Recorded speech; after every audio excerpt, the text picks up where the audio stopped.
Assalamualaikum warahmatullahi wabarakatuh. Pak Rektor yang sangat saya hormati, seluruh sivitas akademika Universitas Muhammadiyah Purworejo, dosen serta mahasiswa yang saya banggakan. Kebaikan dan kebenaran bukan hal mutlak. Dia seperti angin, seperti air yang bisa menyesuaikan dengan tempat. Bukan seperti api yang membakar dan menghabisi. Saat COVID-19 menjadi pandemi, kita semua kaget dan panik setiap melihat penambahan kasus. Semakin rendah penambahan kasus di masa-masa awal itu menjadi sebuah kebaikan dan kebenaran. Tapi asumsi itu bergeser ketika alat pendeteksi COVID-19 ditemukan. Dengan semakin banyaknya tes dilakukan, maka pengendalian semakin bisa diupayakan. Jika seseorang dites dan hasil tesnya negatif, maka semua akan merasa aman. Tapi jika hasilnya positif, pengendalian bisa langsung dilakukan agar tidak terjadi penularan. Bapak, Ibu, saudaraku sekalian, orasi ini saya susun tanggal 22 September 2020. Saat 31.079.041 orang terjangkit COVID-19 di seluruh dunia. Dan 960.992 diantaranya meninggal dunia.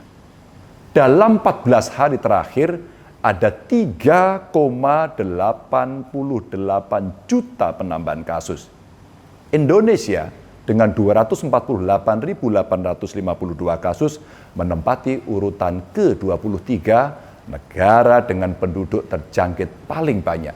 Sudah 9.677 saudara kita yang meninggal. Dan di Jawa Tengah telah 19.797 orang yang terkonfirmasi positif COVID-19. Angka ini akan terus bertambah. Entah sampai kapan. Vaksin yang diharapkan jadi penangkal tidak serta-merta bisa langsung menghentikan. Di negara kita, butuh waktu minimal 3 tahun untuk menyuntikkan kepada seluruh penduduknya. Bapak Ibu, kita memang tidak sedang mengobati ataupun mengubur angka. Tapi data ini menjadi teleskop agar tembakan penanganan kita tepat pada sasaran. Bukan hanya itu, akses data tersebut dibuka lebar-lebar agar jadi stimulan masyarakat untuk semakin mawas diri. Maka, jika kita tengok situs penanganan COVID-19 di Jawa Tengah, corona.jatengprof.go.id akan terlihat data real time persebarannya. Bahkan radius kita dengan orang yang positif atau sembuh dan meninggal bisa terlacak di sana. Semakin canggihnya alam digital telah menggeser kata kunci hidup kita dari massa menuju data. Kekuatan orang tidak lagi bergantung seberapa banyak massa yang dia kuasai, namun berapa banyak follower yang mengikuti. Bukan lagi seberapa banyak karyawan yang menentukan besarnya perusahaan, tapi seberapa banyak data yang dikuasai. Facebook, Alibaba, Microsoft, Amazon, sampai Gojek dan Bukalapak adalah contoh yang paling real. Jika sebelum COVID data itu sebagian besar digunakan untuk kepentingan perusahaan, kita masih belum bisa menerka lakon apa yang bakal disajikan dengan penguasaan data itu begitu goro-goro COVID ini selesai. Dalam konteks pemerintahan, data tersebut kita perlukan untuk menghitung akurasi program, bukan lagi sekedar menerima atau mencari aspirasi.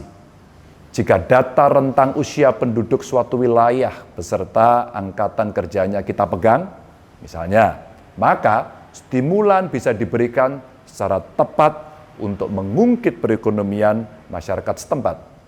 Sebagaimana universitas ini meluncurkan UMPWR Scholarship yang bertekad mencerdaskan dan membangun intelektual masyarakat sekaligus sebagai upaya pengentasan kemiskinan. Langkah itu diambil tentu setelah pengolahan data dunia pendidikan dan kemiskinan di Jawa Tengah. Apapun sekarang, basisnya adalah data. Bahkan lebih jauh lagi, ada yang mengatakan kita perlahan bakal menanggalkan demokrasi dan berganti baju dengan datakrasi. Jika demos adalah kekuatan massa, maka datakrasi kekuatan utamanya adalah data. Ungkapan klise terpaksa saya utarakan, yaitu bagaimana kesiapan kita, kesiapan infrastruktur, kesiapan SDM, dan terutama sekali kesiapan mental. Kesiapan infrastruktur adalah tugas pemerintah, tugas kami. Dan itu adalah hal mudah. Namun kesiapan SDM dan kesiapan mental, lembaga-lembaga seperti Universitas Muhammadiyah Purworejo inilah yang memegang tongkat komandonya. Universitas mesti memberi angin segar perubahan. Universitas mesti teguh menerapkan mental intelektual. Jika tidak, kita akan terasing dari kebaikan dan kebenaran baru yang akan hadir. Bapak, Ibu, dan saudaraku sekalian, kesadaran adalah matahari. Kesabaran adalah bumi. Keberanian menjadi cakrawala dan perjuangan adalah pelaksanaan kata-kata. W.S. Rindra. Terima kasih. Wassalamualaikum warahmatullahi wabarakatuh.